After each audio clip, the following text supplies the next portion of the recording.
like since there's a zero, there's that level and that time in between the 80s and kind of like the end of an era, and the 90s kind of like almost the beginning, almost bridging to an era, which what the 90s was. Cause it's so I never made it, but I know what it takes. I'm motivated by a mix of emotion. Got my statement, and I'm reading it slow so I can understand it fully. Appreciate my standing, go out of this world and right on time. Oh, never in my life have I seen the sky light up like this.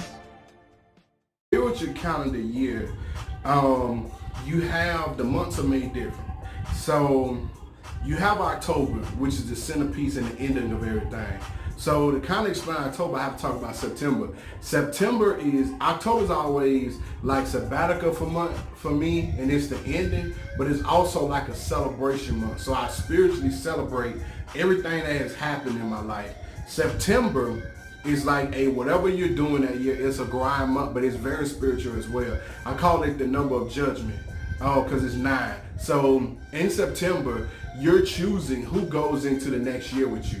And October is like finalization. Like September gives you that first month to do it. And then it's like October is like, hey, if I chose you, this is your time to prove to me and show to me that what I chose in September wasn't a mistake. September's always kind of a difficult month for me as well, because of that, and that's kind of how I relate to that.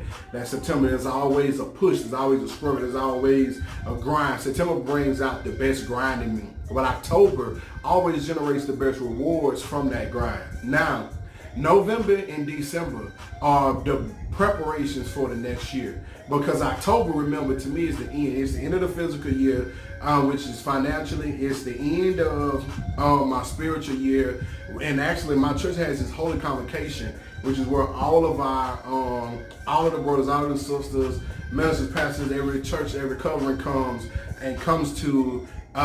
It's kind of like a revival, but we get together as festivities of what we're going to be doing for the next year. So after all of that, November and December are preparation month for the next year.